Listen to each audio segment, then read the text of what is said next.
ونستعينه ونستغفره ونستهديه ونعوذ بالله من شرور أنفسنا ومن سيئات أعمالنا إنه من يهده الله فلا مضل له ومن يضلل فلا هادي له أشهد أن لا إله إلا الله وحده لا شريك له وأشهد أن محمدا عبد الله ورسوله لا نبي ولا رسول بعده اللهم صل وسلم وبارك وكرم على هذا النبي الأمي الكريم وعلى آله وأصحابه ومن تبعهم بإحسان إلى يوم الدين أما بعد فيا عباد الله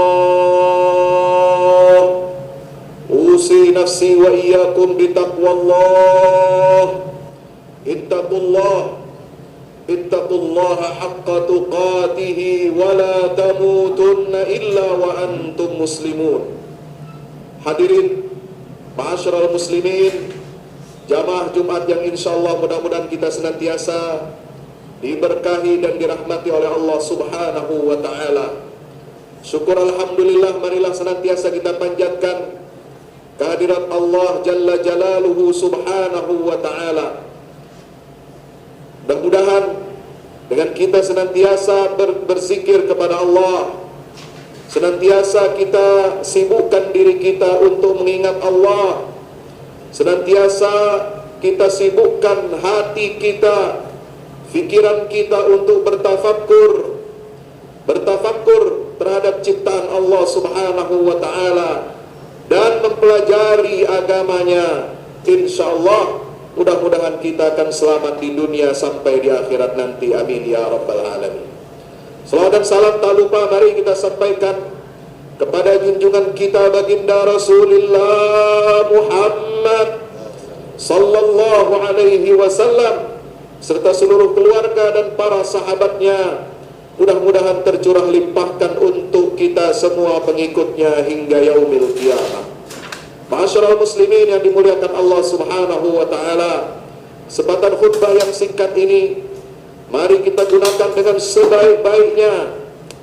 Kita pasang telinga kita, kita pusatkan hati kita dan pikiran kita untuk menerima wasiat takwa dari Allah Subhanahu wa ta'ala. Ya ayyuhalladzina amanu taqullaha haqqa tuqatih wa la tamutunna illa wa antum muslimun. Wahai orang-orang yang beriman, takwalah kalian kepada Allah Subhanahu wa ta'ala dengan sebenar-benarnya takwa, dengan menjalankan semua perintah Allah dan menjauhi semua larangan Allah Subhanahu wa ta'ala. Ma'asyiral muslimin yang dimuliakan Allah, kondisi kita pada zaman sekarang ini tidak ada bedanya dengan apa yang dihadapi oleh baginda Rasulullah Muhammad sallallahu alaihi wasallam ketika beliau berdakwah di Makkah setelah mendapatkan amanah risalah yang begitu berat yang diemban oleh seorang nabi dan rasul. Beliau berjuang mati-matian siang dan malam untuk menyebarkan dakwah tauhid kepada Allah Subhanahu wa ta'ala ini. Tetapi yang beliau hadapi adalah kebengisan, kekejaman, pendustaan, bahkan berbagai macam makar dan tipu daya orang-orang musyrikin yang ada di Makkah pada saat itu untuk memadamkan cahaya Allah Subhanahu wa ta'ala. Pada dasarnya orang-orang musyrikin itu mengenal sosok Nabi kita Muhammad sallallahu alaihi wasallam. Mereka mengenal dan mencintai Nabi Muhammad sebagai orang yang baik, orang yang berbudi luhur, orang yang amanah, sehingga di kalangan masyarakat Makkah Muhammad dijuluki dengan Al-Amin, yaitu orang yang dapat dipercaya.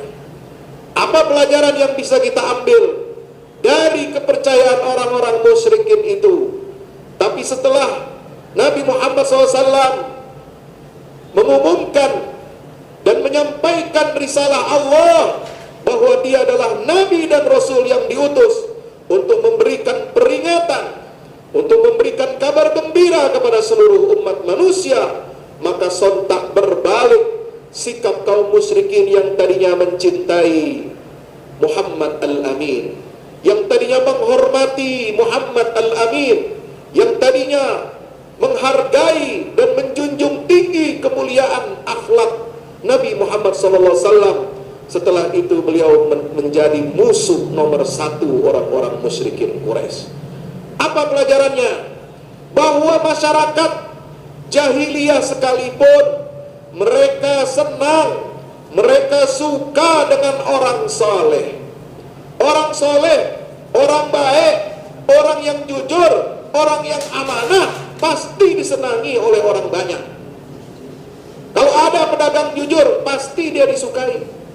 Kalau ada pemimpin yang baik, pemimpin yang jujur, pasti dia disukai oleh rakyatnya.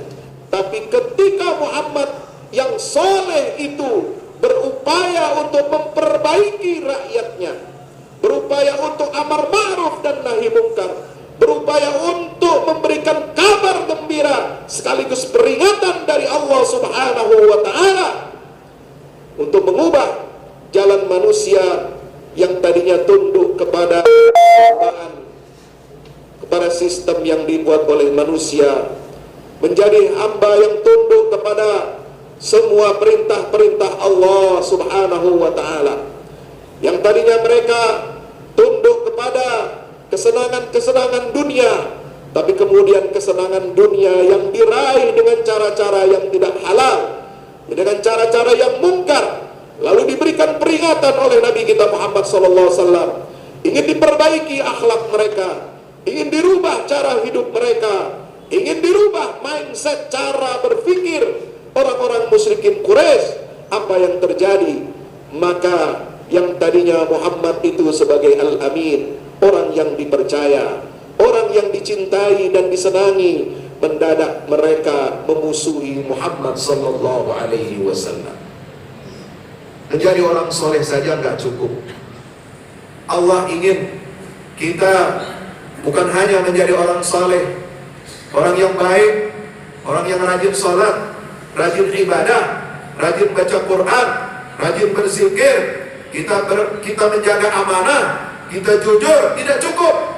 Tetapi Allah menginginkan kita ini menjadi umat yang terbaik, yang membawa risalah Allah Subhanahu wa Ta'ala. Kuntum khaira ummatin ukhrijat linnas ta'muruna bil ma'ruf wa tanhauna 'anil munkari wa tu'minuna billah. Kalian umat Rasulullah adalah umat yang terbaik. Umat yang terbaik bukan hanya mereka yang rajin salat setiap hari 5 waktu. Umat terbaik bukan hanya mereka yang menunggu-nunggu datangnya bulan Ramadan setahun sekali untuk berpuasa sebulan penuh. Umat yang terbaik bukan hanya mereka yang menunaikan zakat, bersedekah kepada fakir miskin, atau dia pergi haji ke Baitullah atau umrah setiap tahun sekali. Tapi umat yang terbaik yang digariskan oleh Allah Subhanahu wa Ta'ala adalah umat yang siap memikul risalah amar ma'ruf, mengajak, memerintahkan umat manusia ini untuk berbuat yang baik dan mencegah mereka untuk berbuat yang mungkar atau nahi mungkar. Disinilah letak kemuliaan umat Nabi kita Muhammad sallallahu alaihi wasallam. Maka tidak berlebihan kalau kita mengatakan apa yang zaman yang kita hadapi saat ini tidak lebih baik daripada apa yang dialami oleh baginda Rasulullah sallallahu alaihi wasallam ketika berdakwah di Mekkah. Masyaallah muslimin yang dimuliakan Allah Subhanahu wa Ta'ala, pemimpin-pemimpin jahat di atas muka bumi ini, para penguasa-penguasa durjana, orang-orang kafir, orang-orang musyrik, mereka tidak takut kalau umat Rasulullah ini mereka rajin sholatnya, mereka banyak mengeluarkan zakatnya, nggak takut. Tapi yang mereka takuti adalah ketika umat Rasulullah ini adalah mereka menegakkan amar ma'ruf dan nahi mungkar. Maka Allah Subhanahu wa Ta'ala memberikan pesan kepada Nabi sallallahu alaihi wasallam. Rasulullah saja, Rasulullah yang paling mulia, pemimpin para nabi dan rasul, yang dimuliakan oleh Allah Subhanahu wa taala dengan peristiwa mukjizat Isra dan Mi'raj dari Masjidil Haram ke Masjidil Aqsa, yang mana para ulama menyebutnya itu terjadi di bulan Rajab, bulan yang kita berada pada saat ini. Lalu kemudian dari Masjidil Aqsa beliau diberangkatkan Mi'raj menuju Sidratil Muntaha untuk menerima perintah kewajiban salat 5 waktu. Masyarul muslimin yang dimuliakan Allah Subhanahu wa taala, Nabi menerima kemuliaan Isra dan Mi'raj itu setelah berjuang, setelah didustakan, setelah dihinakan, setelah sempit dada beliau. Dada beliau saja sempit, gundah, gaulana, gelisah. Walaqad na'lamu annaka yadhiqu sadruka bima yaqulun. Di dalam surat Al-Hijr ayat 97 Allah mengatakan, sungguh kami mengetahui, kami tahu wahai Muhammad, bahwa dadamu itu merasa sempit karena apa yang mereka ucapkan, apa yang mereka tuduhkan kepada Islam ini, apa yang mereka tuduhkan kepada dirimu, apa yang telah mereka dustakan dari risalah ini, itu yang membuat dadamu sempit wahai Rasulullah sallallahu alaihi wasallam. Di ayat yang lain di surat Al-An'am Allah juga berfirman, walaqad na'lamu annahu la yahzunuka alladhi yaqulun. Apa yang mereka ucapkan, perkataan-perkataan dusta, tudingan-tudingan, stigma-stigma yang jahat kepada Islam dan kaum muslimin, sungguh telah membuat engkau bersedih wahai Muhammad sallallahu alaihi wasallam. Maka Allah berikan pesan kepada Nabi kita Muhammad sallallahu alaihi wasallam dalam surat Al-Hijr ayat 98, 99. Apa perintah Allah, apa resep dari Allah untuk menghadapi setiap pendustaan, menghadapi setiap pembulian, menghadapi setiap rintangan di dalam berdakwah amar ma'ruf dan nahi munkar. Kuatkan spiritual kita. Allah Subhanahu wa taala berfirman, fasabbih bihamdi rabbika wa kun minas sajidin wa'bud rabbaka hatta ya'tiyakal yaqin. Allah berpesan kepada Nabi kita Muhammad sallallahu alaihi wasallam, wahai Muhammad, bertasbihlah, bertasbihlah, bertasbihlah. Kalau kita ingin mendapatkan kemenangan dari Allah, kunci yang pertama adalah kita harus mendekat kepada Allah Subhanahu wa taala. Kita harus menjadi ahli tauhid yang sesungguhnya. Kita harus menjadi ahli ma'rifah kepada Allah Subhanahu wa taala. Karena pengetahuan seorang hamba, pengetahuan sebuah umat terhadap Rabb-Nya, yang senantiasa mereka bertasbih, menyucikan nama Allah Subhanahu wa taala, yusabbihunahu bil-laili wa hum yasjudun. Fasubhanallahi hina tumsuna wa hina tusbihun. Maka Nabi kita Muhammad SAW mengajarkan kepada kita zikir maghfurat pagi hari, sore hari. Senantiasa kita tidak lepas lisan kita ini untuk membasahi lisan kita dengan zikir, tasbih, subhanallah, walhamdulillah, wala ilaha illallah, wallahu akbar. Tasbih inilah yang harus menjadi kunci bagi kita untuk menghadapi setiap tekanan-tekanan, untuk menghadapi segala rintangan dan hambatan. Maka kata para ulama al-arifin, yang mereka ini mengenal Allah Subhanahu wa ta'ala, kalau ada hamba makhluk yang membuat engkau kesal, yang membuat engkau sedih, maka ketahuilah itu cara Allah agar engkau mendekat, agar engkau takarrub kepada Allah pemilik langit dan bumi ini. Masyaallah muslimin rahmati Allah, itulah yang dialami oleh baginda Rasulullah SAW ketika beliau berdakwah di Makkah selama 11 tahun pertama. Diingkari, didustakan, dicaci, disiksa pengikut-pengikutnya Nabi kita Muhammad SAW. 3 tahun di Syekh Makkah tidak cukup. Kemudian Allah berikan ujian dengan wafatnya Sayyidah Khadijah, istri Nabi kita Muhammad SAW, yang menopang dan membantu perekonomian dakwah ini. Lalu wafat pamanda beliau Abu Talib yang memberikan dukungan, sokongan politik, memberikan perlindungan politik untuk Nabi kita Muhammad SAW.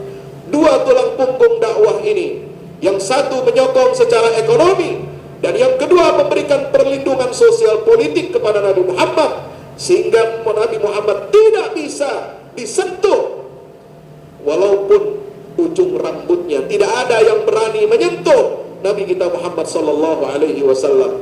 Tapi dengan wafatnya dua orang ini, maka kaum musyrikin Quraisy merasa lega, merasa tidak ada lagi hambatan, tidak ada lagi rintangan untuk mencelakakan dan menyiksa Nabi kita Muhammad SAW.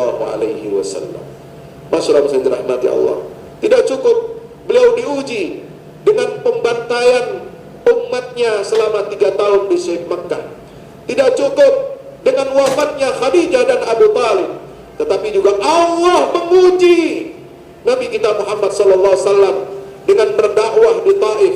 Allah perintahkan Nabi untuk dakwah di Taif, tapi di Taif bukan sambutan tala'al badru yang sampai kepada beliau, bukan hamparan sajadah, hamparan karpet merah, atau kembang-kembang yang ditaburkan oleh orang-orang yang ada di Taif, tapi yang dihadapi oleh Nabi kita Muhammad SAW yang diterima adalah caci maki dan lemparan batu yang melukai dan menyakiti tubuh Nabi kita Muhammad SAW. Masyaallah muslim dirahmati Allah, pulang dari Taif, Nabi SAW berlindung di satu kebun anggur milik seorang pemuka Quraisy. Beliau berdoa kepada Allah Subhanahu wa Ta'ala, memanjatkan permohonannya ketika dunia ini sudah sempit dirasakan, sudah tidak ada lagi ruang untuk mendakwahkan Islam ini, sudah hampir putus asa. Hatta idza stai'asar rusul wa zannu annahum qad kudzibu ja'ahum nasruna. Maha benar firman Allah Subhanahu wa Ta'ala yang mengatakan, kalau seorang rasul itu sudah hampir berada di titik terendah, dia berada dalam keputusasaan, hatta idza stayasar rusul wa zannu annahum qad kudzibu, dan mereka sudah yakin bahwa risalahnya semua sudah ditolak, tidak ada lagi pintu yang membuka untuk menerima risalah ini, maka disitulah pangkal kemenangan datang dari Allah Subhanahu wa Ta'ala. Ja'ahum nasruna, datanglah kepada mereka pertolongan kami, kata Allah Subhanahu wa Ta'ala.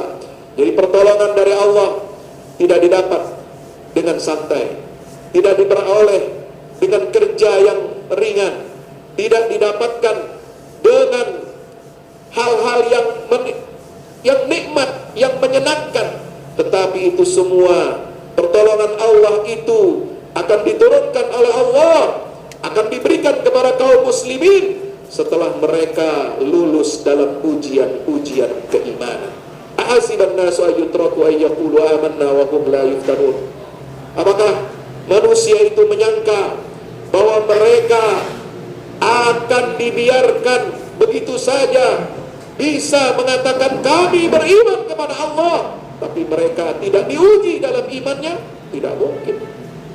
Allah Subhanahu wa Ta'ala menyatakan, walaqad fatanna alladhina min qablihim fala ya'lamanna Allahu alladhina sadaqu wa la ya'lamanna al-kadhibin.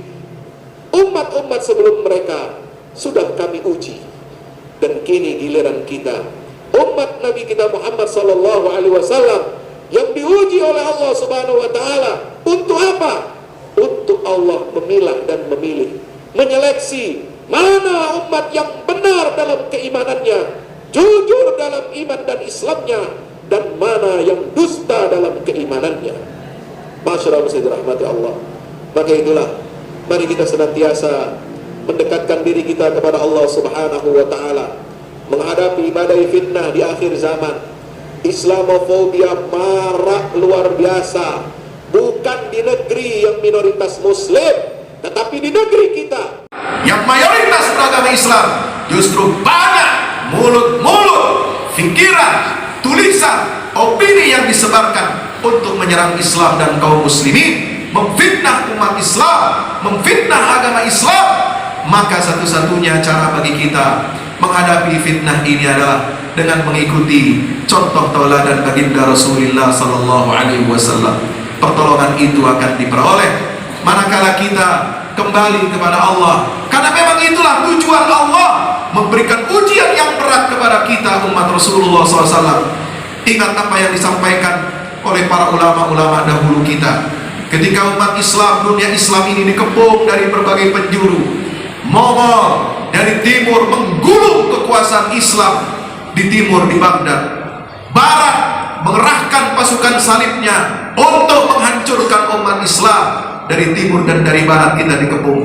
Apa daya, Allah subhanahu wa ta'ala ingin dengan peristiwa-peristiwa itu agar kita kembali kepada Allah subhanahu wa ta'ala, agar kita menyadari bahwa tidak ada sandaran yang lebih baik bagi kita umat Rasulullah kecuali kita bersandar kepada Allah subhanahu wa ta'ala. Fasabbih bihamdi rabbika, bertasbihlah, banyak bertasbih kepada Allah.